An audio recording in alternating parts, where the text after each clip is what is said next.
আজকে তোমাদের ক্লাস 11-এর প্রথম ক্লাস বিভূতিভূষণ বন্দ্যোপাধ্যায়ের লেখা পুঁইমাচা। তোমাদের আগের একটা ভিডিওতে আমি বলেছি যে কিভাবে তোমাদের নতুন করে পরীক্ষার ধরন, প্রশ্নের ধরন এবং এই যে একটা সেমিস্টার সিস্টেম শুরু হয়েছে তার ফলে এতদিন ধরে তোমরা যে পড়াশুনো করে এসেছো সেটা খানিকটা বদলে গেছে। মানে একটা গল্প পড়লাম, তার মর্মার্থ আমি খুব গভীরভাবে সেটাকে অনুভব করলাম এবং বড় প্রশ্ন লিখলাম এমসিকিউ এসিকিউর পাশাপাশি। এই ধারণাটা সম্পূর্ণ বদলে গেছে। সেমিস্টার সিস্টেমে কীভাবে পড়াশুনো হয় এবং তার প্রশ্নের ভাগ কীরকম করে হয় তাই নিয়ে একটা ভিডিও আছে। যারা ইতিমধ্যে দেখেছো তাদের তো কিছু বলবার নেই, আর যারা দেখোনি তারা অবশ্যই দেখে নেবে।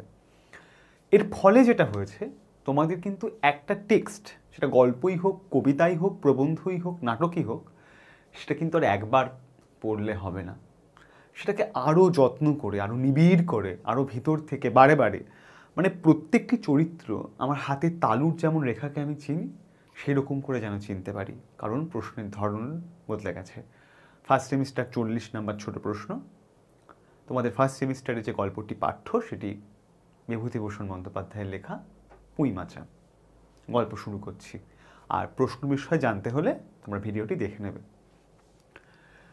লেখক পরিচিতি। বিভূতিভূষণ বন্দ্যোপাধ্যায় 12ই সেপ্টেম্বর 1894 জন্মগ্রহণ করেছিলেন। মৃত্যু 1950 1 নভেম্বর। ছিলেন একজন জনপ্রিয় ভারতীয় বাঙালি সাহিত্যিক। বিভূতিভূষণ পশ্চিমবঙ্গের উত্তর 24 পরগনা জেলার কাঁচরাপাড়ার নিকটবর্তী ঘোষপাড়া মুরাতিপুর গ্রামে নিজ মামার বাড়িতে জন্মগ্রহণ করেন। তিনি মূলত উপন্যাস ও ছোট গল্প লিখে খ্যাতি অর্জন করেন। পথের পাঁচালী ও অপরাজিত তাঁর সবচেয়ে বেশি পরিচিত উপন্যাস। অন্যান্য উপন্যাসের মধ্যে আরণ্যক, চাঁদের পাহাড়, আদর্শ হিন্দু হোটেল, ইছামতি, অশনি সংকেত বিশেষভাবে উল্লেখযোগ্য।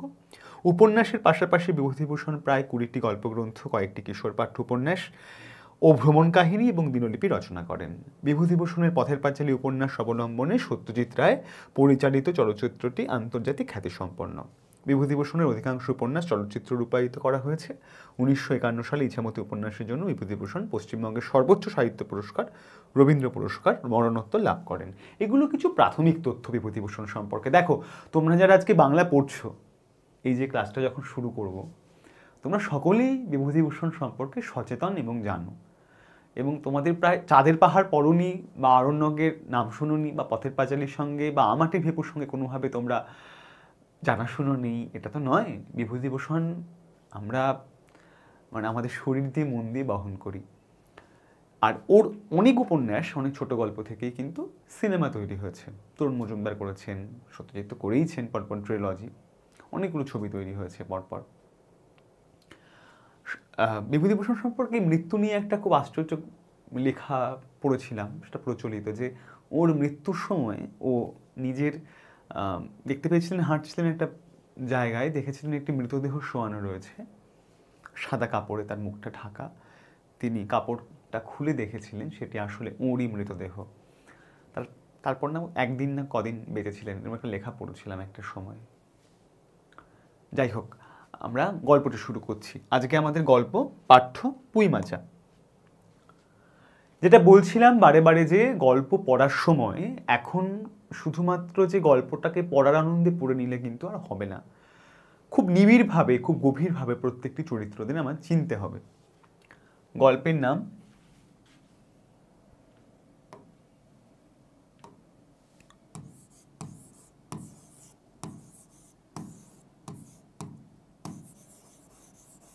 পুঁইমাচা। পুঁই একটি শাক, এবং সেটিকে বাড়িতে লাগিয়ে যে মাচা বেঁধে দেওয়া হয় তাকেই পুঁইমাচা বলা হয়। কেন এই নামকরণ, কী তার অর্থ, কীভাবে পুঁইমাচা আসছে, সেটা আমরা গল্প এগোতে এগোতে দেখব।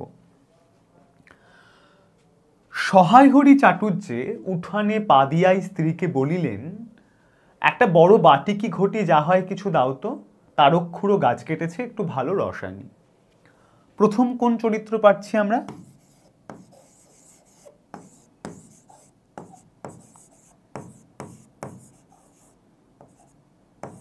সহায় হরি স্ত্রীকে কি বললেন?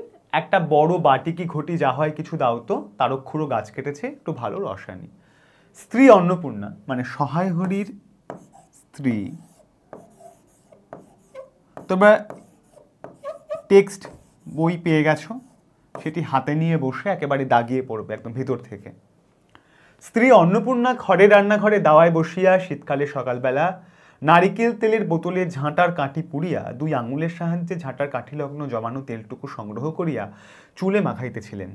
স্বামীকে দেখিয়া তাড়াতাড়ি গায়ের কাপড় একটু টানিয়া দিলেন মাত্র, কিন্তু বাটি কি ঘটি বাহির করিয়া দেবার জন্য বিন্দু মাত্র আগ্রহ দেখাইলেন না, এমনকি বিশেষ কোনো কথাও বলিলেন না। তাহলে বোঝা গেল যে সহায়রী এসে যখন অন্নপূর্ণাকে কিছু বলছেন, দেখো গল্পটা শেষ হলে বুঝতে পারবে হয়তো, আমি যখন পুঁইমাচা পড়ছিলাম কোথাও চকিতে অলক্ষ্যে আমার পথের পাঁচালীর কথা মনে পড়েছিল। পথের পাঁচালীর নাম ছিল হরিহর, এখানে সহায় হরি, মানে সর্বজয়া, এখানে অন্নপূর্ণা। এটা একেবারেই আমার মনে হওয়া, এর কোনো অর্থ নেই সেই অর্থে, গল্পটা এগোই। আচ্ছা, সহায় হরি অগ্রবর্তী হইয়া বলিলেন, কি হয়েছে বসে রইলে যে, দাও না একটা ঘটি। আহ, খেন্তি টেন্তি সব কোথায় গেল এরা, তুমি তেল মেখে বুঝি ছোবে না? সহায় হরি একটা বাটি বা ঘটি চাইছেন স্ত্রীর কাছ থেকে, সেটা দিয়ে খেজুরের রস নিয়ে আসা হবে। কিন্তু বোঝা যাচ্ছে স্ত্রী খুব একটা খুশি নয়। তখনও খেন্তি টেন্তি, মানে ওর মেয়েদের কথা বলছে, তারা কি কেউ বাড়িতে নেই। এবং সহায় হরি ভাবছে যে বাটি যখন দিচ্ছে না, তার কারণ বোধহয় তেল মেখে বোধহয় ছোবে না। এটা একটা প্রচলিত সংস্কার। আমরা কিন্তু এই প্রত্যেকটা লাইন এবং তার অর্থ কেন এটা হচ্ছে, তার কার্যকারণ সম্পর্কটা কিন্তু ভাববো। অন্নপূর্ণা তেলের বোতলটি সরাইয়া স্বামীর দিকে খানিকক্ষণ চাহিয়া রহিলেন, পরে অত্যন্ত শান্ত সুরে জিজ্ঞাসা করিলেন, তুমি মনে মনে কি ঠাউরেছ বলতে পারো? স্ত্রীর অতিরিক্ত রকমের শান্ত সুরে সহায় হরির মনে ভীতির সঞ্চার হইল। ইহা যে ঝড়ের অব্যাহতি পূর্বের আকাশে স্থির ভাব মাত্র, তাহা বুঝিয়া তিনি মরিয়া হইয়া ঝড়ের প্রতীক্ষায় রহিলেন। একটু আমতা আমতা করিয়া কহিলেন, কেন, কি আবার কি? অন্নপূর্ণা পূর্বাপেক্ষাও শান্ত সুরে বলিলেন, দেখো, রঙ্গ করো না বলছি, নাকামি করতে হয় অন্য সময় করো। তুমি কিছু জানো না, কি খোঁজ রাখো না? অত বড় মেয়ে যার ঘরে, সে মাছ ধরে আর রস খেয়ে দিন কাটাতে পারে, গায়ে কি গুজব রটেছে জানো? এইবার স্ত্রী তার সমস্ত অভিযোগ তার স্বামীর দিকে বইয়ে দিচ্ছেন। কি কি অভিযোগ? যে তার মেয়েরা বিয়ের সমর্থ হয়ে গেছে, বিয়ে দেওয়ার উপযুক্ত বয়স তাদের হয়ে গেছে, কিন্তু সহায় হরি তার কিছুরই খেয়াল রাখে না। সে কি করে? খেজুর রস, মাছ, এসবের দিকে ছুটে বেড়ায়। স্বভাবতই স্ত্রী খুব বিরক্ত হয়ে রেগে গিয়ে স্বামীকে এসব কথা বলছেন। এবং স্বামী স্ত্রীর সম্পর্কটাও যে খুব ভালো মধুর এমন নয়, বোঝা যাচ্ছে স্ত্রী ভীষণভাবে বিরক্ত, ক্লান্ত আসলে। সহায় হরি আশ্চর্য হইয়া জিজ্ঞাসা করিলেন, কেন, কি গুজব?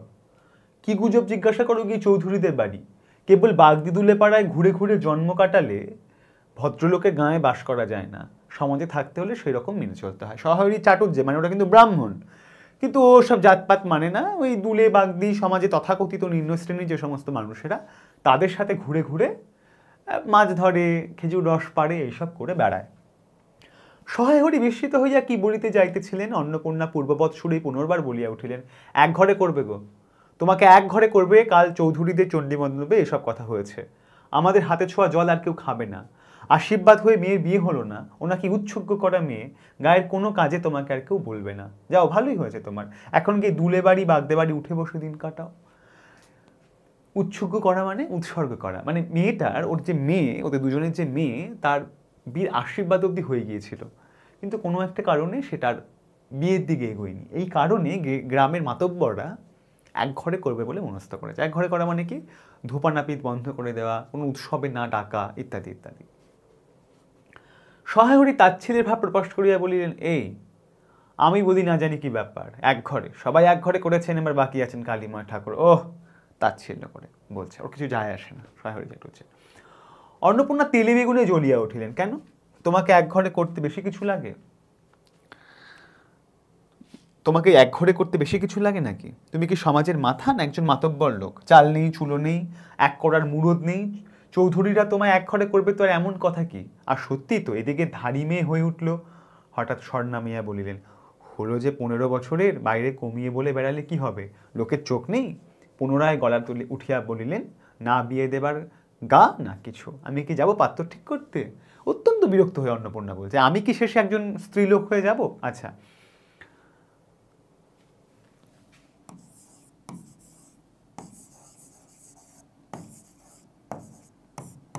15 বছর কেমন? কমিয়ে বলা হয়, কিন্তু বছরটা কিন্তু 15 বছর। আশা করছি এটুকু তোমাদের বোঝা যাচ্ছে, মানে এটুকু নিশ্চয়ই তোমরা বুঝতে পারছো যে একটা গ্রামীণ একটা পরিবেশ, পুরনো সংস্কার যেখানে আছে, মেয়ের বিয়ে হয় না বলে যেখানে এক ঘরে করে দেয়া হয়, এমন একটা পরিবারে দুজন মানুষ, কে অন্নপূর্ণা এবং সহায়রী। সহায়রী তার প্রবণতা বৈশিষ্ট্য হলো ঘুরে ঘুরে বেড়ানো, খেজুর রস, মাছ এগুলো সংগ্রহ করা। স্ত্রী খুব চিন্তিত ওকে নিয়ে, কেন মেয়ের বিয়ে দেয়া হচ্ছে না। এইভাবে গল্পের স্রোত এগোচ্ছে। সশরীরে যতক্ষণ স্ত্রীর সম্মুখে বর্তমান থাকিবেন, স্ত্রীর গলার সুর ততক্ষণ কমিবার কোনো সম্ভাবনা নাই বুঝিয়া সহায়রী দাওয়া হইতে তাড়াতাড়ি একটি কাঁসার বাটি উঠাইয়া লইয়া খিড়কি দুয়ার লক্ষ্য করিয়া যাত্রা করিলেন। কিন্তু খিড়কি দুয়ারে একটু এদিকে কি দেখিয়া হঠাৎ থামিয়া গেলেন এবং আনন্দপূর্ণ স্বরে বলিয়া উঠিলেন, এসব কি রে খেন্তিমা, এসব কোথা থেকে আনলি? ও এই যে। আচ্ছা, একটা চরিত্র পেলাম আমরা, হ্যাঁ, খেন্তি।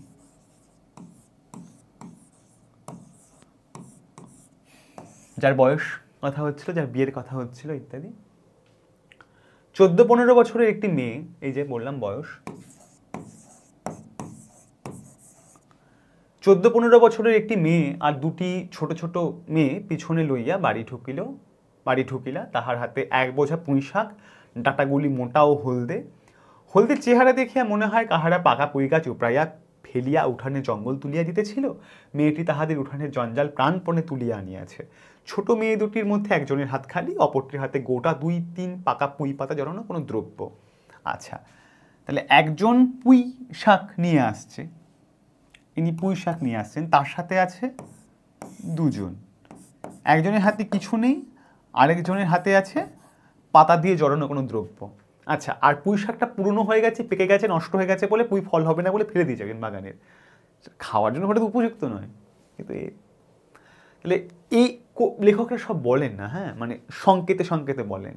এর থেকে আমরা আন্দাজ করতে পারছি পরিবারটার কি অবস্থা। বড় মেয়েটি খুব লম্বা, বর্ণনা দিচ্ছে শারীরিক, হ্যাঁ, বড় মেয়েটি খুব লম্বা, গোলগাল চেহারা, মাথার চুলগুলি কৃষ্ণ ও অগোছালো বাতাসে উড়িতেছে। মুখখানা খুব বড়, চোখ দুটো ডাগর ডাগর ও শান্ত। সরু সরু কাঁচের চুড়িগুলো 2 পয়সা ডজনের একটি সেফটি পিন দিয়ে একত্র করিয়া আটকানো। 2 পয়সা ডজন, দাম মনে রাখবে। পিনটির বয়স খুঁজিতে যাইলে প্রাগৈতিহাসিক যুগে গিয়া পড়িতে হয়।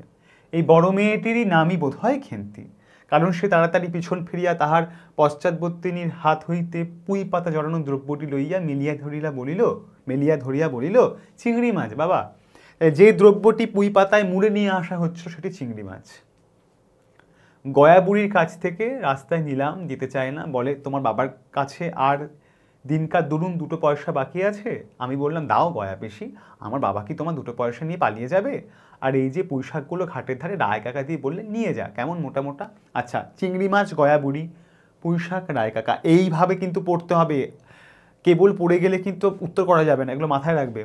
আচ্ছা, কি জড়ানো? চিংড়ি মাছ। কার কাছ থেকে এনেছে? গয়া বুড়ি। শাককে দিয়েছে রায় কাকা। অন্নপূর্ণা দাওয়া হইতে অত্যন্ত ঝাঁজের সহিত চিৎকার করিয়া উঠিলেন, নিয়ে যা, আহা কি অমর্ত্যই তোমাকে তারা দিয়েছে। এটা অমৃত বলা হচ্ছে, হ্যাঁ। পাকা পুঁই ডাঁটা কাঠ হয়ে গিয়েছে, 2 দিন পরে ফেলে দিত, নিয়ে যা। আর উনি তাদের আগাছা উঠিয়ে নিয়ে এসেছেন, ভালোই হয়েছে, তাদের আর নিজেদের কষ্ট করে কাটতে হতো না। যত পাথুরে বোকা সব মরতে আসে আমার ঘাড়ে। ধাড়ি মেয়ে, বলে দিয়েছি না তোমায় বাড়ির বাইরে কোথাও পা দিও না, লজ্জা করে না এপাড়া সেপাড়া করে বেড়াতে? বিয়ে হলে যে 4 ছেলের মা হতে, এটা আমাদের একটু অবাক লাগে না? ওই বয়সে 14-15 বছরের একটি মেয়ে কি করে বিয়ে দিয়ে 4 ছেলের মা? তাহলে কি ঠাট্টা করে বলা হচ্ছে? কেবল বলার জন্য বলা? একেবারে না। কারণ সেই সময়ে, গল্পটা যে সময় চলছে, সেই সময় খুব কম বয়সে মেয়েদের বিয়ে দিয়ে দেওয়া হতো, তোমরা জানো। খাওয়ার নামে আর জ্ঞান থাকে না, না? কোথায় শাক, কোথায় বেগুন, আর একজন বেড়াচ্ছেন, কোথায় রস, কোথায় ছাই, কোথায় পাঁশ, ফেল বলছি ওসব ফেল। তাহলে এটা বলছে সহায়রীকে, স্বামীকে, এটা বলছে মেয়েকে, খেন্তিকে। মেয়েটি শান্ত অথচ ভয় মিশ্রিত দৃষ্টিতে মার দিকে চাহিয়া হাতের বাঁধন আলগা করিয়া দিল। পুঁইশাকের বোঝা মাটিতে পড়িয়া গেল।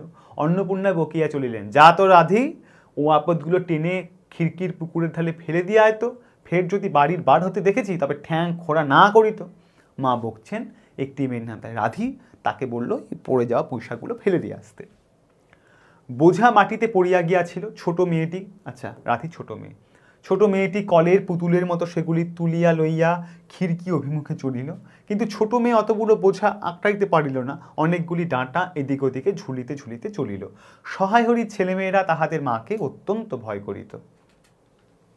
সহায় হরি আমতা আমতা করিয়া বলিতে গেলেন, তা এনেছে ছেলে মানুষ খাবে বলে, তুমি আবার বরং পুঁইশাকের বোঝা লইয়া যাইতে যাইতে। ছোট মেয়েটি ফিরিয়া দাঁড়াইয়া মার মুখের দিকে চাহিল। মানে বোঝা যাচ্ছে যে মানে এইটা না মানে খুব মন থেকে করছে না।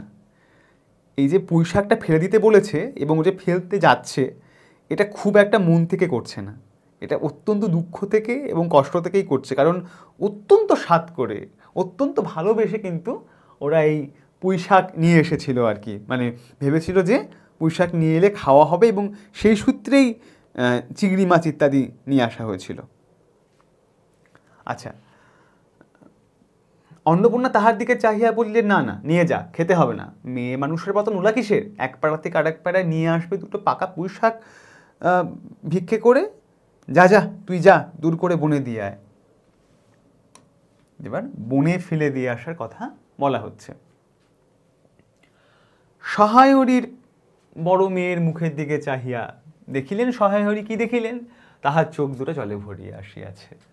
তাঁর মনে বড় কষ্ট হইল, কিন্তু মেয়ের যতই সাথের জিনিস হোক, পুঁইশাকের পক্ষাবলম্বন করিয়া দুপুরবেলা স্ত্রীকে চটাইতে তিনি আদৌ সাহসী হইলেন না। কারণ এর আগে একটু আগে ঝামেলা হয়ে গিয়েছে, আবার যদি পুঁইশাক নিয়ে বলে তাহলে আবার ঝামেলা হবে, কিছু বললেন না। নিঃশব্দে খিড়কি দৌড় দিয়া বাহির হইয়া গেলেন। সহায় প্রস্থান করলেন। বসিয়া রাধিতে রাধিতে বড় মেয়ের মুখের কাতর দৃষ্টি স্মরণে পড়িবার সঙ্গে সঙ্গে অন্নপূর্ণার মনে পড়িল গত অরন্ধন বলে একটা ব্রত, অরন্ধনের নিমন্ত্রণ বলে বিভূতিভূষণের অপূর্ব একটা গল্প আছে। সেই গল্প নিয়ে তরুণ মজুমদারের অপূর্ব সিনেমা আছে নিমন্ত্রণ।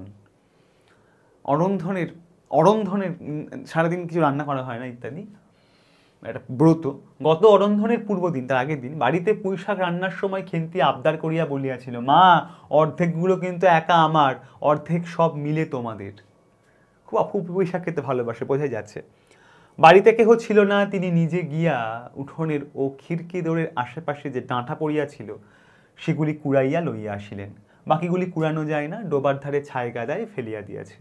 কুচু চিংড়ি দিয়া এইরূপে চুপি চুপি পুঁইশাকের তরকারি রাখিলেন। মায়ের না ওই দৃষ্টিটা মনে পড়েছে, যে ওরকম একটা কাতর দৃষ্টি নিয়ে তাকিয়েছিল মেয়ে, ওই কাতর দৃষ্টিটা ভুলতে পারিনি। তাই গিয়ে আবার পুঁইশাক তুলে নিয়ে এসে মা তো রান্না করেছে। দুপুরবেলা খেন্তি পাতে পুঁইশাকের চচ্চড়ি দেখিয়া বিস্ময় ও আনন্দপূর্ণ ডাগর চোখে মায়ের দিকে ভয়ে ভয়ে চাইল। দু একবার এদিকে ওদিকে ঘুরিয়া আসিতে অন্নপূর্ণা দেখিলেন উক্ত পুঁইশাকের এক টুকরাও তাহার পাতে পড়িয়া নাই। পুঁইশাকের উপর তাহার এই মেয়েটির কিরূপ লোভ তাহা তিনি জানিতেন। জিজ্ঞাসা করিলেন, কিরে খেন্তি, আর একটু চচ্চড়ি দি? খেন্তি তৎক্ষণাৎ ঘাড় নাড়িয়া এ আনন্দজনক প্রস্তাব সমর্থন করিল। কি ভাবিয়া অন্নপূর্ণার চোখে জল আসিল। চাপিতে গিয়া তিনি চোখ উঁচু করিয়া চালের বাতায় গোঁজা ডালা হইতে শুকনো লঙ্কা পাড়িতে লাগিলেন। মানে এই যে মেয়ের সামনে চোখে জল এসে গেছে, এটা যাতে বুঝতে না যায় তাই যেন ওপর থেকে সেটা পাড়ছে শুকনো লঙ্কা, এরকম একটা ভঙ্গি করেন। কিন্তু মেয়ের এই খেতে পাওয়ার আনন্দ বিস্ময় দেখে মায়ের চোখে জল চলে এসেছে।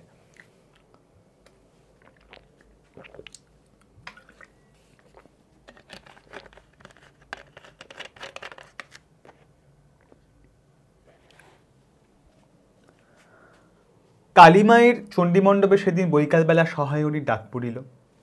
সংক্ষিপ্ত ভূমিকা ফাঁদিবার পর কালীময় উত্তেজিত স্বরে বলিলেন, এসব দিনকার আছে ভায়া, এই ধরো কেষ্ট মুকুজ্জে, স্বভাব নইলে পাত্র দেব না, স্বভাব নইলে পাত্র দেব না করে কি কাণ্ডটাই করলে। অবশেষে কিনা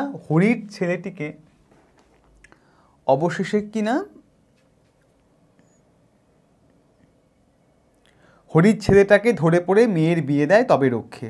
তার কি স্বভাব, রাম বলো, 6-7 পুরুষে ভঙ্গ, 50 ক্ষত্রিয়, মানে কুলীন নয়। এই যে ও মেয়েকে বিয়ে দেয়নি, ও তখন গ্রামের অন্য রেফারেন্স টেনে বলছে, ওই যে একজন ছিল সে তো বিয়ে দেবে না করেছিল, তারপর অবশেষে বিয়ে দিতে হলো, এরকম একটা ব্যাপার। পরে সুর নরম করিয়া বলিলেন, তা সমাজের সেসব শাসনের দিন কি আর আছে? দিন দিন চলে যাচ্ছে, বেশি দূর যাই কেন? এই যে তোমার মেয়েটি 13 বছরের, সহায়রী বাধা দিয়া পড়িতে গেলেন, এই শ্রাবণে 13 বয়স কমাচ্ছে। আহা 13 আর 16 তফাৎ কিসের শুনি? 13 আর 16 তফাৎটা কিসের?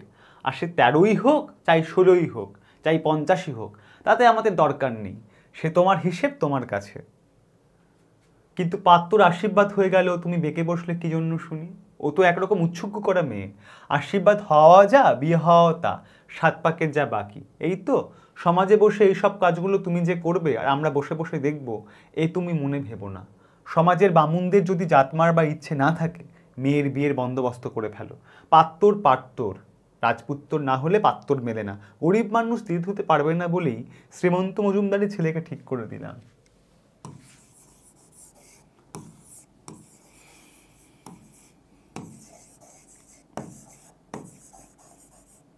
আর ছেলে শ্রীমন্ত মজুমদারের ছেলে।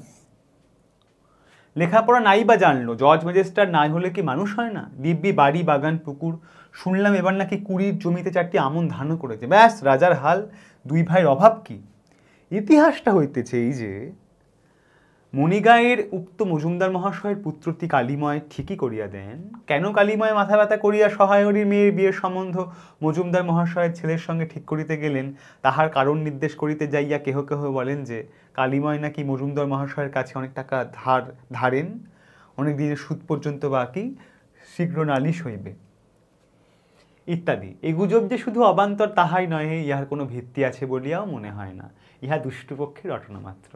তাহলে বোঝা যাচ্ছে উৎসাহ কেন এত? কারণ তার টাকা ধার, সেই ধার করা ব্যক্তির ছেলের যদি, শ্রীমন্ত মজুমদারের ছেলে যদি বিয়ের বন্দোবস্ত করে দেয়, ঋণ কিছুটা মকুব হতে পারে, এই আর কি। খুব স্বার্থবুদ্ধি এখানে কাজ করছে। যাহাই হোক, পাত্রপক্ষ আশীর্বাদ করিয়া যাওয়ার দিন কত পরে সহায়রী টের পান পাত্রটি কয়েক মাস পূর্বে নিজের গ্রামে কি একটি করিবার ফলে গ্রামের এক কুম্ভকার বধূর আত্মীয় স্বজনের হাতে বেদম প্রহার খাইয়া কিছুদিন নাকি শয্যাগত ছিল। এরকম পাত্রে মেয়ে বিয়ে দেবার প্রস্তাব মনোপুত না হয় সহায়রী সে সম্বন্ধ ভাঙিয়া দেন। চরিত্রের একটু দোষ ছিল আর কি। ফলত এক কুম্ভকার বধূ যারা মাটির জিনিসপত্র গড়ে, সেরকম একজন পরিবারের কাছ থেকে মারধর খায়। বোঝা যাচ্ছে চরিত্রের একটা সমস্যা ছিল। তাই স্বভাবতই আশীর্বাদে পরে সহায়রী সে বিয়ে দেননি। দিন 2 পরের কথা, এই ঘটনা 2 দিন পর। দিন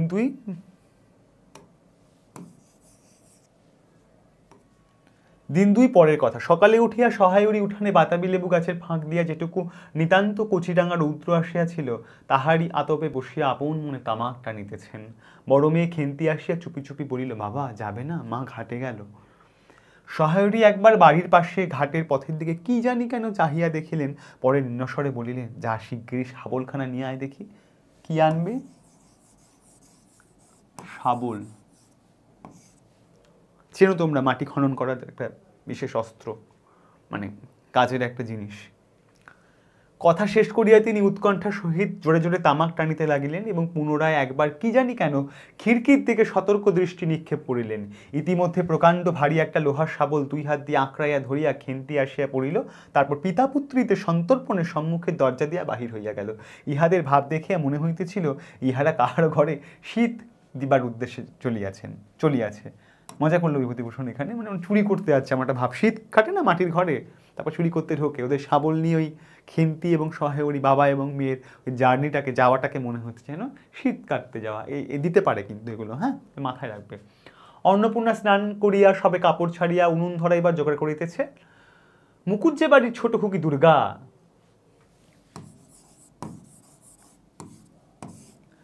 আসিয়া বলিল, খুড়িমা, মা বলে দিলে খুড়িমাকে গিয়ে বল মা ছোবে না, তুমি আমাদের নবান্নটা মেখে আর ইতুর ঘরগুলো বার করে দিয়ে আসবে। তো পাড়াগায় খুব প্রচলিত জিনিস যে কারো ঘরের কাজ কারো করে দেয়, পুজোর জোগাড়টা করে দিয়ে আসতে বলছে।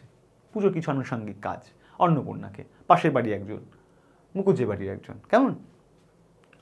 মুকুজ্জে বাড়ি ও পাড়ায় যাইবার পথের বাঁ ধারে এক জায়গায় শ্যাওড়া, বনভার, রাংচিতা, বনচালতা গাছের ঘন বন। শীতের সকালে এক প্রকার লতা পাতার ঘন গন্ধ বন হইতে বাহির হইতেছিল। একটা লেজ ছোলা হলদে পাখি আমড়া গাছের এডাল হইতে ও ডালে যাইতেছে। দুর্গা আঙুল দিয়া দেখাইয়া বলিল, খুড়িমা খুড়িমা, ওই যে কেমন পাখিটা। পাখি তেকিতে গিয়া অন্নপূর্ণা কিন্তু আরও একটা জিনিস লক্ষ্য করিলেন। ঘন বনটার মধ্যে কোথাও এতক্ষণ খুব খুব করিয়া আওয়াজ হইতেছিল। কে যেন কি খুঁড়িতেছে। দুর্গার কথার পরই হঠাৎ সেটা বন্ধ হইয়া গেল। অন্নপূর্ণা সেখানে খানিকক্ষণ থমকিয়া দাঁড়াইলেন, পরে চলিতে আরম্ভ করিলেন। তাহার খানিক দূর যাইতে বনের মধ্যে পুনরায় খুব খুব শব্দ আরম্ভ হইল। কাজ করিয়া ফিরিতে অন্নপূর্ণার কিছু বিলম্ব হইল। বাড়ি ফিরিয়া দেখিলেন খেন্তি উঠানে রৌদ্রে বসিয়া তেলের বাটি সম্মুখে লইয়া খোঁপা খুলিতেছে। তিনি তীক্ষ্ণ দৃষ্টিতে মেয়ের দিকে চাহিয়া দেখিয়া বলিলেন, এখনো নাইতে যাসনি যে? কোথায় ছিলে এতক্ষণ? ইতিমধ্যে আমরা জানতে পেরেছি অন্নপূর্ণা যখন তাদের বাড়ি নবান্নের কাজ ছেড়ে ফিরছিল, তার স্বামী এবং মেয়ে সে আশঙ্কা করেছিল বনের মধ্যে বসে একটা শাবলের খুব খুব আওয়াজ সে পেয়েছিল। বাড়ি ফিরে দেখে সে স্নানের জন্য খোপা খুলছে। খেন্তি তাড়াতাড়ি উত্তর দিল, এই যে যাইমা, এক্ষুনি যাবো আর আসবো। খেন্তি স্নান করিতে যাইবার একটুখানি পরেই সহায় হরির সোহাত সে 15-16 ভারী একটা মেটে আলু ঘাড়ে করিয়া কোথা হইতে আসিয়া উপস্থিত হইলেন এবং সম্মুখে স্ত্রীকে দেখিয়া কৈফিয়তের দৃষ্টিতে সেই দিকে চাহিয়াই বলিয়া উঠিলেন, ওই ওপাড়ার ময়সা চৌকিদার রোজই বলে, কর্তা ঠাকুর, তোমার বাপ থাকতে তবু মাসে মাসে এইদিকে তোমাদের পায়ের ধুলো পড়তো, তা আজকাল তো তোমরা আর আসো না, এই বেড়ার গায়ে মেটে আলু করে রেখেছি তা দাদা ঠাকুর বরং। এটা সম্পূর্ণ মিথ্যে কথা। মেয়ে এবং বাবা গিয়ে বনের মধ্যেখান থেকে চুরি করে মেটে আলু নিয়ে আসে। সেইটা না বলে এসে সহায় হরি একটা কৈফিয়তের সুরে একটা মিথ্যে কথা এখানে বলছে। অন্নপূর্ণা এটা সম্পূর্ণই ধরতে পারে। অন্নপূর্ণা স্থির দৃষ্টিতে স্বামীর দিকে চাহিয়া বলিলেন, বরজপোতার বনের মধ্যে বসে খানিক আগে কি করছিলে শুনি? সহায়রী অবাক হইয়া বলিলেন, আমি কখনো না, এই তো আমি। সহায়রীর ভাব দেখিয়া মনে হইতেছিল তিনি এইমাত্র আকাশ হইতে পড়িতেছেন।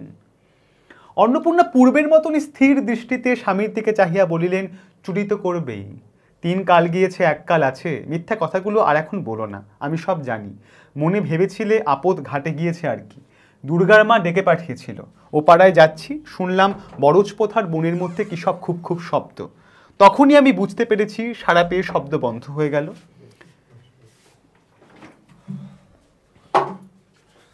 যেই আবার খানিক দূরে গেলাম, আবার দেখি শব্দ। তোমার তো ইহকালও নেই, পরকালও নেই, চুরি করতে ডাকাতি করতে যা করতে ইচ্ছে হয় করো, কিন্তু মেয়েটাকে আবার এর মধ্যে নিয়ে গিয়ে ওর মাথা খাওয়া কিসের জন্য?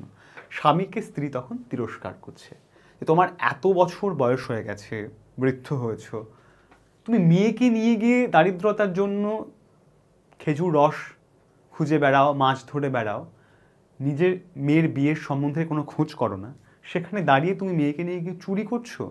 এই কটূক্তিগুলো অন্নপূর্ণা খুব স্বাভাবিকভাবেই, সত্যিকার কোনো অর্থের জন্যই কিন্তু এগুলো সহায়রীকে বলছেন। সহায়রী হাত নাড়িয়া বরজপোতা তাহার উপস্থিতি থাকার বিরুদ্ধে কতগুলো প্রমাণ উত্থাপন করিবার চেষ্টা করতে গেলেন, কিন্তু স্ত্রীর চোখের দৃষ্টির সামনে তাহার বেশি কথাও যোগাইল না, বা কথিত উক্তিগুলির মধ্যে কোনো প্রবাপর্য সম্বন্ধ খুঁজিয়া পাওয়া গেল না। অর্থাৎ বাণী যে কথাগুলো বলবে বলে ঠিক করেছে সহায়রী, সেই কথাগুলো কোনো ঠিক কথা হিসেবে হলো না। আধ ঘন্টা পরে খেন্তি স্নান সারিয়া বাড়ি ঢুকিল। সম্মুখস্থ মেঠে আলুর দিকে একবার আর চোখে চাহিয়াই নিরীহ মুখে উঠানের আলনায় অত্যন্ত মনোযোগের সহিত কাপড় মেলিয়া দিতেছিল। অন্নপূর্ণা ডাকিলেন, খেন্তি এদিকে একবার আয় তো, শুনে যা। মায়ের ডাক শুনিয়া খেন্তির মুখ শুকাইয়া গেল। সে ইতস্তত করিতে করিতে মার নিকটে আসিলে তিনি জিজ্ঞাসা করিলেন, এই মেটে আলুটা দুজনে মিলে তুলে এনেছিস না? খেন্তি মার মুখের দিকে একটুখানি চাহিয়া থাকিয়া একবার ভূপতিত মেটে আলুটার দিকে চাহিল, পরে পুনরায় মার মুখের দিকে চাহিল এবং সঙ্গে সঙ্গেই ক্ষিপ্র দৃষ্টিতে একবার বাড়ির সম্মুখস্থ বাঁশ ঝাড়ের মাথার দিকেও চাহিয়া রইল। তাহার কপালে বিন্দু বিন্দু ঘাম দেখা দিল, কিন্তু মুখ দিয়া কথা বাহির হইল না। সে তো চুরি করে এনেছে। এবার যেই চোখের সামনে চোখ রেখে জিজ্ঞাসা করছে, অমনি সে আর উত্তর দিতে পারছে না। একবার বাঁশ ঝাড়ের দিকে তাকাচ্ছে, একবার আকাশের দিকে তাকাচ্ছে, এবং কপালে সেই মেয়ের খেন্তির ঘাম জমে উঠছে উৎকণ্ঠায় ও ভয়। অন্নপূর্ণা কড়া সরে বলিলেন, কথা বলছিস না যে বড়, এই মেটে আলু তুই এনেছিস কিনা? খেন্তি বিপন্ন চোখে মার মুখের দিকে চাহিয়াছিল, উত্তর দিল, হ্যাঁ, বলে ফেলেছে। এইবার চুরির সত্যি কিন্তু মেয়ে স্বীকার করে ফেলেছে, সেটা আর রেখে ঠেকে পারেনি রাখতে থাকতে। এই ছবিটার সঙ্গে, এটা বোধহয় পথের পাঁচালীর আগে লেখা গল্প, এই ছবিটার সঙ্গে কেমন যেন একটা সকরুণ এই মেটে আলু খুঁজে বেড়ানো, বন থেকে ফুল ফল কুড়িয়ে আনা দুর্গার একটা সাদৃশ্য আমরা পাই। অন্নপূর্ণা তেলে বেগুনে জ্বলিয়া উঠিয়া বলিলেন, পাজি, আজ তোমার পিঠে আমি আস্ত কাঠের চালা ভাঙবো তবে ছাড়বো। বরজপোতার বনে গিয়েছে মেটে আলু চুরি করতে, সমর্থ মেয়ে বিয়ের যোগ্যী হয়ে গেছো কোন কালে, সেই এক গলা বিজন বোন যার মধ্যে দিনে দুপুরে বাঘ লুকিয়ে থাকে। তার মধ্যে গিয়ে পরের আলু নিয়ে তুলে নিয়ে এলে তুলে, যদি গোসাইরা চৌকিদার ডেকে তোমায় ধরিয়ে দেয়, তোমার কোন শ্বশুর এসে তোমায় বাঁচাতো? আমার জোটে খাবো না জোটে না খাবো, তা বলে পরের জিনিসে হাত, এই মেয়ে নিয়ে আমি কি করবো মা? বলে অন্নপূর্ণা প্রচণ্ড তিরস্কার করছে মেয়েকে। 2-3 দিন পরে একদিন বৈকালে ধুলো মাটি মাখা হাতে খেন্তি মাকে আসিয়া বলিল, মা মা দেখবে এসো। অন্নপূর্ণা গিয়ে দেখিলেন ভাঙা পাঁচিলের ধারে যে ছোট খোলা জমিতে কতকগুলো পাথরকুচি ও কন্টিকাটির জঙ্গল হইয়াছিল। পাথরকুচি তোমরা চেনো, পেট ব্যথার উপশমে এই গাছটি খুব উপকারী। এই গাছের পাতা থেকে আর এক গাছ জন্মায় এবং কন্টিকাটি ও কাঁটা জাতীয় একটা গুল্ম, যেটা বাংলার ঝোপে ঝাড়ে জঙ্গলে দেখা যায়, তেমন একটা জায়গায়, একটা খোলা জায়গায় পাঁচিলের গায়ে খেন্তি মাকে ডেকে নিয়ে যাচ্ছে। কি বলছে? খেন্তি ছোট বোনটিকে লইয়া সেখানে মহা উৎসাহে তরকারির আওলাদ করিবার আয়োজন করিতেছে। একটা তরকারির বাগান খেন্তি তৈরি করার চেষ্টা করছে। ভবিষ্যৎ সম্ভাবী নানাবিধ কাল্পনিক ফলমূলের অগ্রদূত স্বরূপ বর্তমানে কেবল একটি মাত্র শীর্ণকায় পুঁই শাকের চারা কাপড়ের ফালির গ্রন্থিবদ্ধ হইয়া ফাঁসি হয়ে যাওয়া আসামির মতন ঊর্ধ্বমুখে একখণ্ড শুষ্ক কঞ্চির গায়ে ঝুলিয়া রইয়াছে। বিভূতিভূষণ তো অনেক বড় সাহিত্যিক, এরকম করে তিনি উপমার ব্যবহার করতে পারেন। এরকম একটা বাগান যখন প্রস্তুত করা হচ্ছে, তার মধ্যে একটি শুকনো রোগা একটি পুঁই শাক দেখা যাচ্ছে, তার চারা হয়েছে। সেটাকে দেখে মনে হচ্ছে যেন ফাঁসি দেওয়া হবে, যে আসামির গলায় ফাঁসি দড়ি পরানো হয়েছে, সেই ভীত আসামির গলার মতো খুব ভয়ে উকি দেয় একটি পুঁই গাছ। অত বড় সাহিত্যিক তো এসব করতে পারতেন। ফলমূলাদির অবশিষ্টগুলি আপাতত তার বড় মেয়ের মস্তিষ্কের মধ্যে অবস্থিতি করিতেছে, দিনের আলো এখনো বাহির হয় নাই। অর্থাৎ আজ যে সমস্ত গাছ হবে সেগুলো সব খেন্তির মাথার ভেতরে কল্পনায় রয়েছে, এখনো প্রকাশিত হয়নি। অন্নপূর্ণা হাসিয়া বললেন, দূর পাগলি, এখন পুঁই ডাঁটার চারা পোতে কখনো? বর্ষাকালে পুঁততে হয়, এখন যে জল না পেয়ে মরে যাবে। খেন্তি বলিল, কেন? আমি রোজ জল ঢালবো। অন্নপূর্ণা বলিলেন, দেখ, হয়তো বেঁচে যেতেও পারে, আজকাল রাতে খুব শিশির হয়, খুব শীত পড়িয়াছে। সকালে উঠিয়া সহায়রী দেখিলেন তাহার 2 ছোট মেয়ে দোলাই গায়ে বাঁধিয়া রোদ উঠিবার প্রত্যাশায় উঠোনের কাঁঠাল তলায় দাঁড়াইয়া আছে। দোলাই হলো শীতকালীন পুরনো বাংলার একটা বস্ত্র বিশেষ। একটা ভাঙা ঝুড়ি করিয়া খেন্তি শীতে কাঁপিতে কাঁপিতে মুকুজ্জে বাড়ি হইতে গোবর কুড়াইয়া আনিল। সহায়রী বলিলেন, হ্যাঁ মা খেন্তি, তা সকালে উঠে জামাটা গায়ে দিলে তোর কি হয়? দেখ দেখি এই শীত। আচ্ছা দিদি, আচ্ছা দিচ্ছি বাবা, কই শীত তেমন তো। হ্যাঁ দে মা, এক্ষুনি দে, অসুখ বিসুখ 5 রকম হতে পারে, বুঝলি নে। সহায়রী বাহির হইয়া গেলেন। ভাবিতে ভাবিতে গেলেন, তিনি কি অনেক দিন মেয়ের মুখ ভালো করিয়া চাহেন নাই? খেন্তির মুখ এমন সুশ্রী হইয়া উঠিয়াছে। মেয়ের এই পরিবর্তনটা বয়ঃসন্ধিকালীন খুব একটা বোধহয় বাবা খেয়াল করেনি। তার মুখে একটা লাবণ্য, একটা সৌন্দর্য সে মিশেছে। জামার ইতিহাস নিম্নলিখিত রূপ। যে জামাটা মেয়ে পড়ে আছে তার একটা ইতিহাস আছে। কি ইতিহাস? বহু বৎসর অতীত হইল, হরিপুরে রাসের মেলা।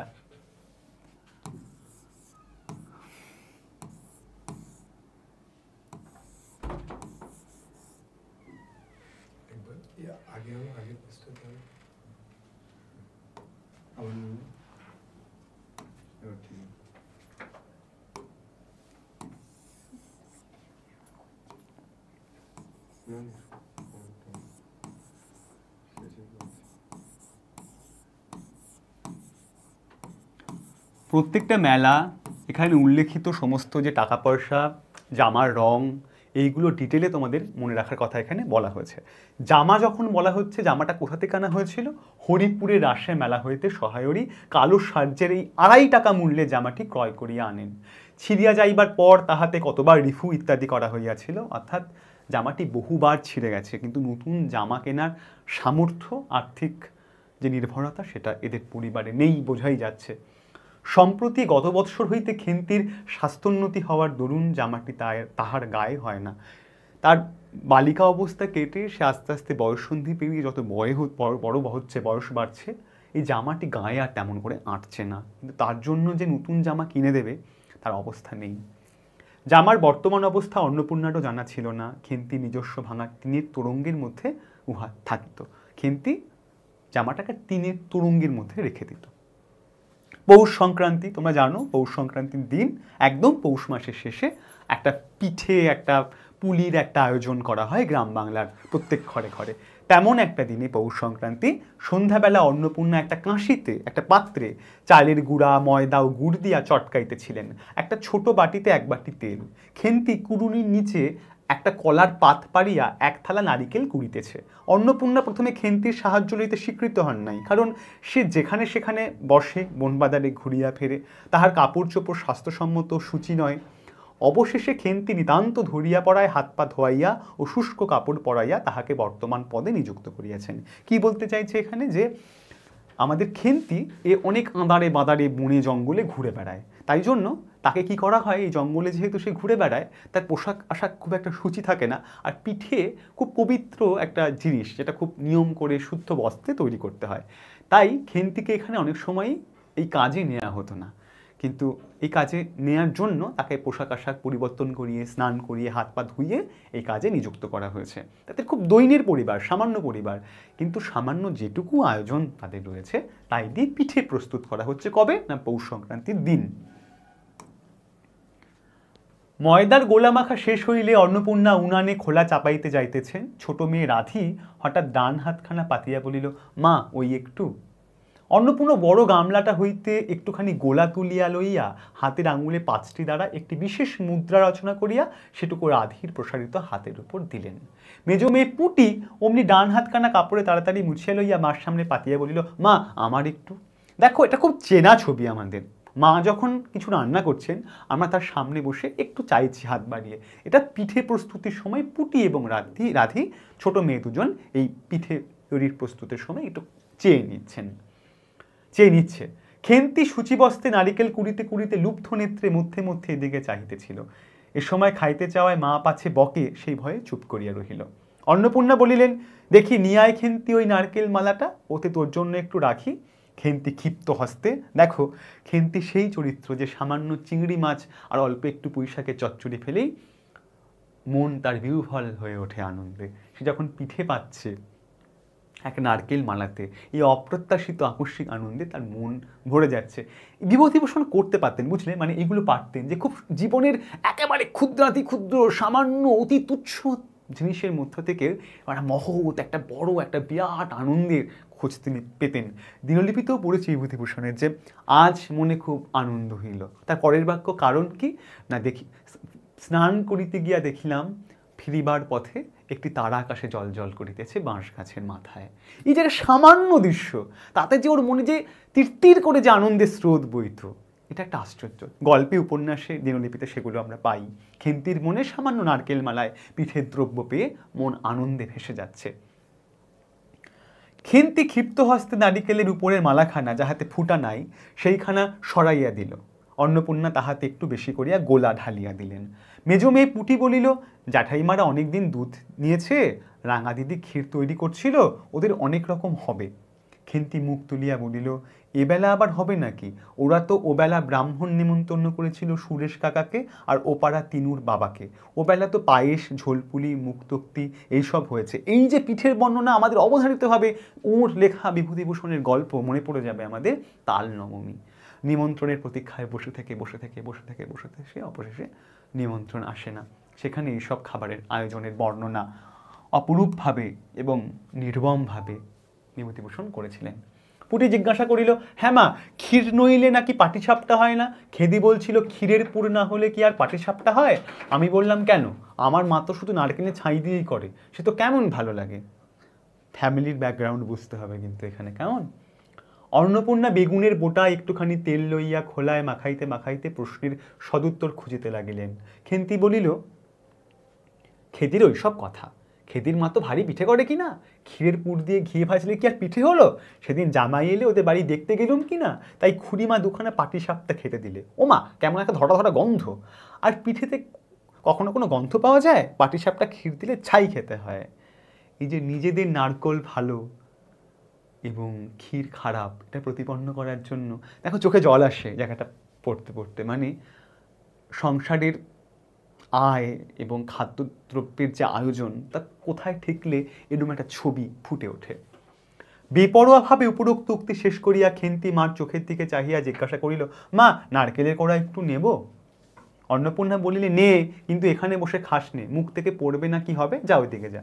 খেন্তি নারকেলের মালায় এক থাবা তুলিয়া লইয়া একটু দূরে গিয়া খাইতে লাগিল। মুখ যদি মনের দর্পণ স্বরূপ হয়, তবে খেন্তির মুখ দেখিয়া সন্দেহের কোনো কারণ থাকিতে পারিত না যে সে অত্যন্ত মানসিক তৃপ্তি অনুভব করিতেছে।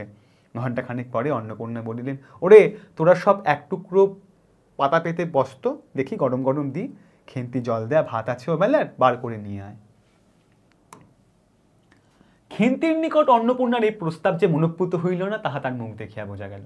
পুটি বলিল, মা, বর্দি পিঠি খাক, ভালোবাসে, ভাত বরং থাকুক, আমরা কাল সকালে খাবো। খান কয়েক খাইবার পরেই মেজ মেয়ে পুটি খাইতে চাহিল না, সে নাকি অধিক মিষ্টি খাইতে পারে না। মেজ পুটির পেট ভরে গেছে, পিঠে ওর খাবে টাবে না। আর দিদিকে ওরা জানে, বলছে, মা, ওকে তুমি ভাতটা দিও না, ওকে পিঠেই দাও, এত পিঠে ভালোবাসে। সকালের খাওয়া শেষ হইয়া গেলেও খেন্তি তখনও খাইতেছে। সে মুখ বুঝিয়া শান্তভাবে খায়, বড় একটা কথা কহে না।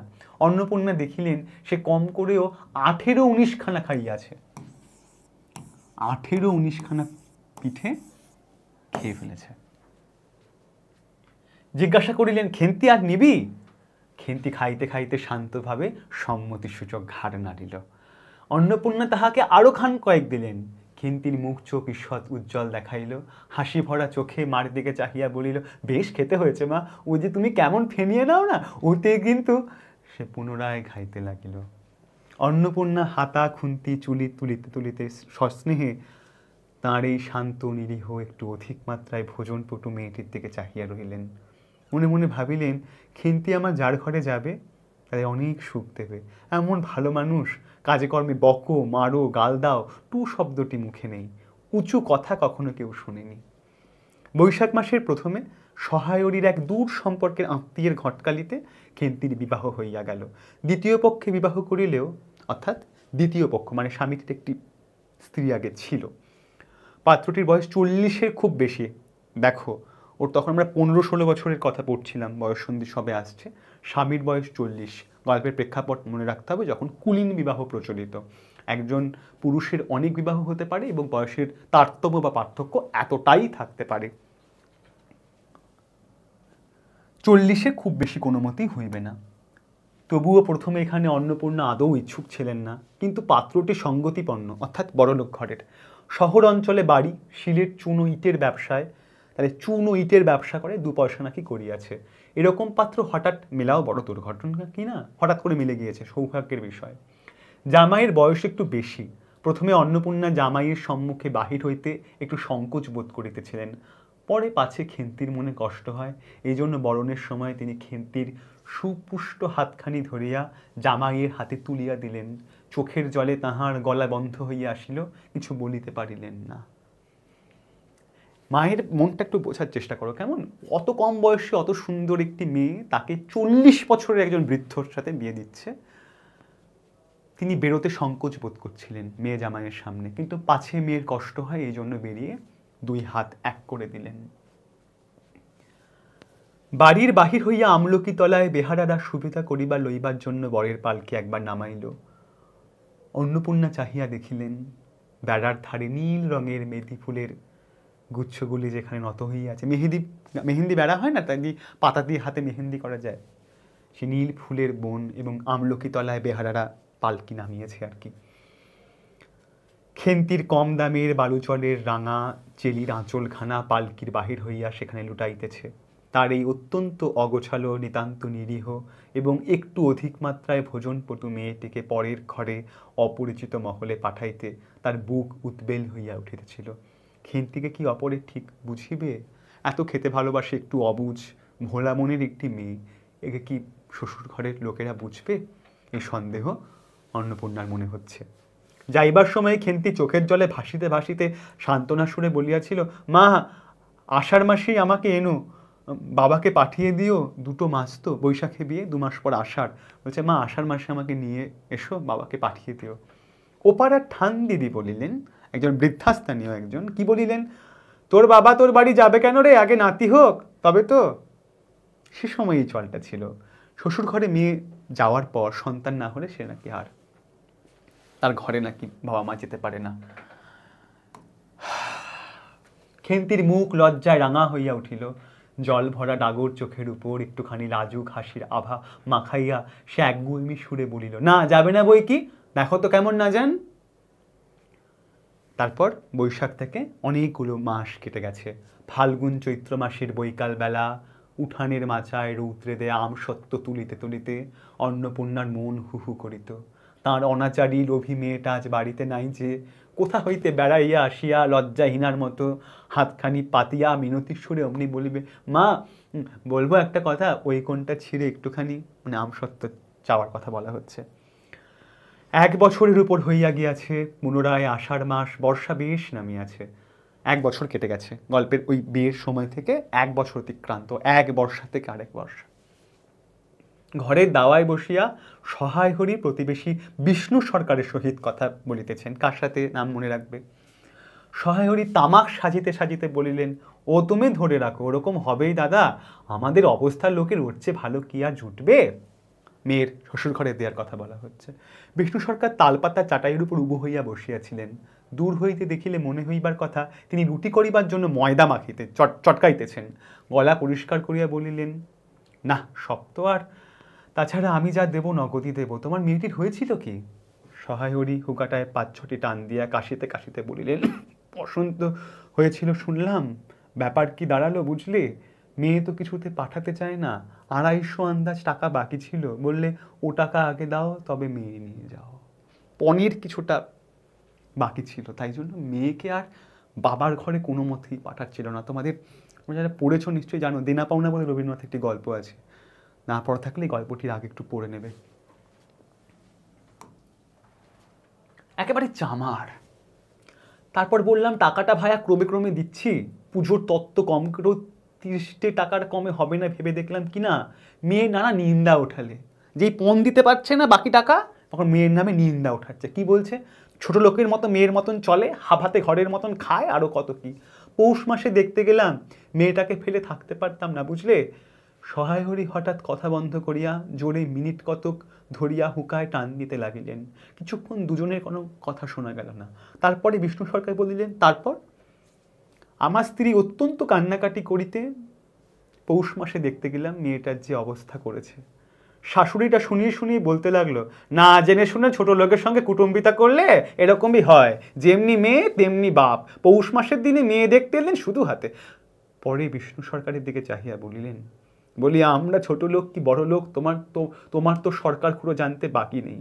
বলি পরমেশ্বর চাটুর্যের নামে নীলকুঠির আমলে এই অঞ্চলে বাঘে গরুতে 1 ঘাটে জল খেয়েছে, আজই না হয় আমি প্রাচীন। আভিজাত্যের গৌরবে সহায় হরি শুদ্ধ স্বরে হা হা করিয়া খানিকটি শুষ্ক হাসি করিলেন। এই জায়গাটা যত্ন করে বোঝো, আজ পণ দিতে পারার সামর্থ্য সহায় হরি নেই। ব্রিটিশ সরকাররা যখন ছিল, নীলকুঠির যখন আমল, সেই সময়ে এই সহায় হরি চাটুর্যদের একটা আভিজাত্য ছিল, প্রচুর বড়লোক ছিল তারা। তাদের আমলে বাঘে গরুতে 1 ঘাটে জল খেয়েছে, এটা আভিজাত্য বোঝাতে এই উপমা ব্যবহার করা হয়। কিন্তু আজ ভাগ্যচক্রে এই গরিবিয়ানা উপস্থিত, যার জন্য মেয়ের পণ শোধ করতে পারা যাচ্ছে না, তাই জন্য মেয়েকে বাপের বাড়ি পাঠানো হচ্ছে না। এই দৈন্য এখন মেটে আলু চুরি করতে হয় গিয়ে বরজপোতার বনে, এই দৈন্য উপস্থিত। বারে বারে গল্পটা পড়ি এবং নিশ্চিন্তিপুরের অপুদের কোঠা ভেসে ওঠে, দুটোর প্রেক্ষিত আলাদা। তবুও বিষ্ণু সরকার সমর্থন সূচক একটা অস্পষ্ট শব্দ করিয়া বারকর্তক ঘাট নাড়িলেন। সে আর কি বলবে, সে ঘাটটা নাড়ল শুনে। তারপর ফাল্গুন মাসেই তার বসন্ত হলো, পক্স হয়েছে আমাদের খেন্তির। আর তখন এই রোগের চিকিৎসা এখনকার মতো ছিল না। এমন চামার, বসন্ত গায়ে বেরোতে টালায়, কলকাতা টালায় আমার এক দূর সম্পর্কের বোন আছে, একবার কালীঘাটে পুজো দিতে, এই কোথায় দূর সম্পর্কের বোন, কোন পুজো, এগুলো কিন্তু খুব খুব ডিটেলে না পড়লে কিন্তু মাথায় থাকবে না। একবার কালীঘাটে পুজো দিতে এসে তার খোঁজ পেয়েছিল, তারই ওখানে ফেলে রেখে গেল আমায়, না একটা সংবাদ না কিছু। তারা আমায় সংবাদ দেয়, তা আমি গিয়ে, মানে মেয়ের যে বসন্ত হয়েছে এই খবর বাবাকে কেউ পৌঁছয়নি, বাবাকে মা কাউকে না। টালায় কোনো একটা কলকাতায় এক আত্মীয়ের খোঁজ ছিল, সেখানে ফেলে দিয়ে চলে এসেছে। দেখতে পাওনি? এই বিষ্ণু সরকার জিজ্ঞাসা করছে, দেখতে পাওনি? না।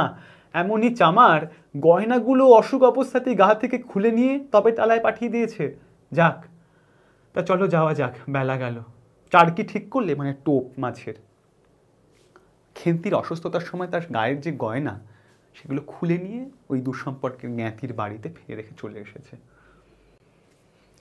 4 মানে মাছের টোপ। এই কথা বলতে বলতে বর্তমানে ফিরে আসছে, বলছে মাছের ধরতে যাব, তার টোপ ঠিক হয়েছে কিনা। পিঁপড়ের টোপে মুড়ির চাট তো সুবিধের হবে না, টোপের কথা বলা হচ্ছে। তারপর কয়েক মাস কাটিয়া গিয়াছে, আজ আবার পৌষ পার্বণের দিন। বোঝা যাচ্ছে ওই বসন্তের দিনে খেন্তির মৃত্যু হয়, বাবা দেখতে পাইনি গিয়ে আর। তাহলে এক পৌষ পার্বণের কথা আমরা পড়ছিলাম, আবার এক পৌষ পার্বণ আমরা ফিরে পাচ্ছি। কি হচ্ছে?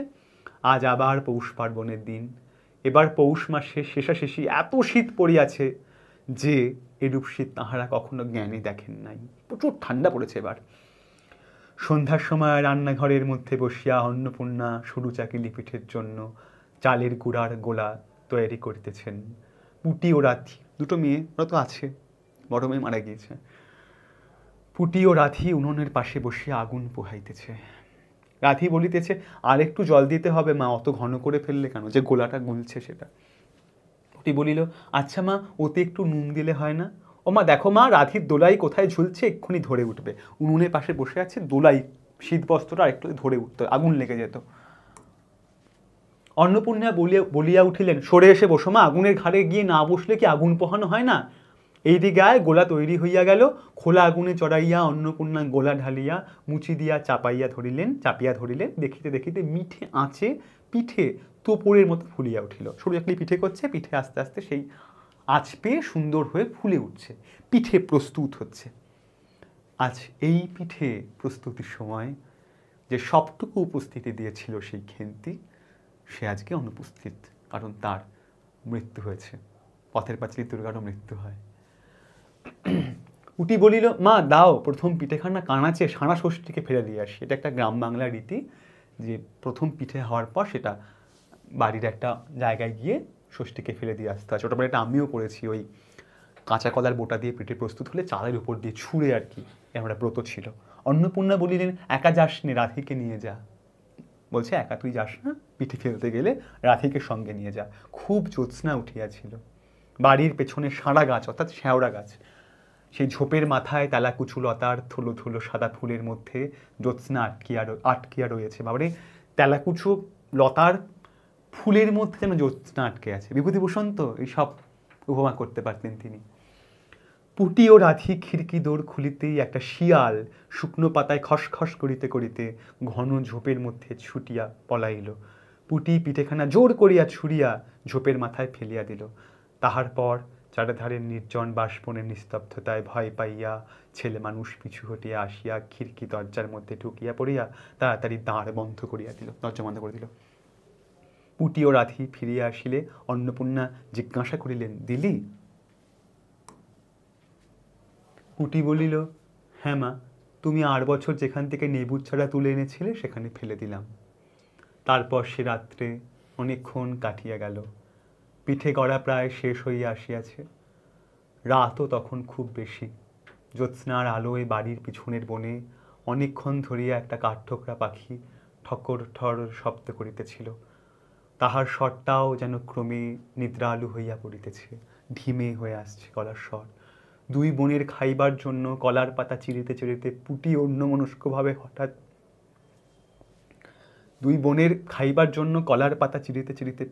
অন্যমনস্কভাবে হঠাৎ বলিয়া উঠিল, দিদি বড় ভালোবাসত।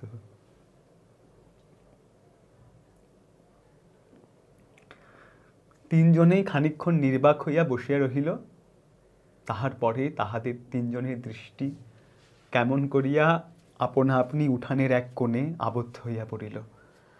সেখানে বাড়ির সেই লোভী মেয়েটির লোভের স্মৃতি পাতায় পাতায় শিরায় শিরায় জড়াইয়া তাহার কত সাধীর নিজের হাতে পোঁতা পুঁই গাছটি মাচা জুড়িয়া বাড়িয়া উঠিয়াছে।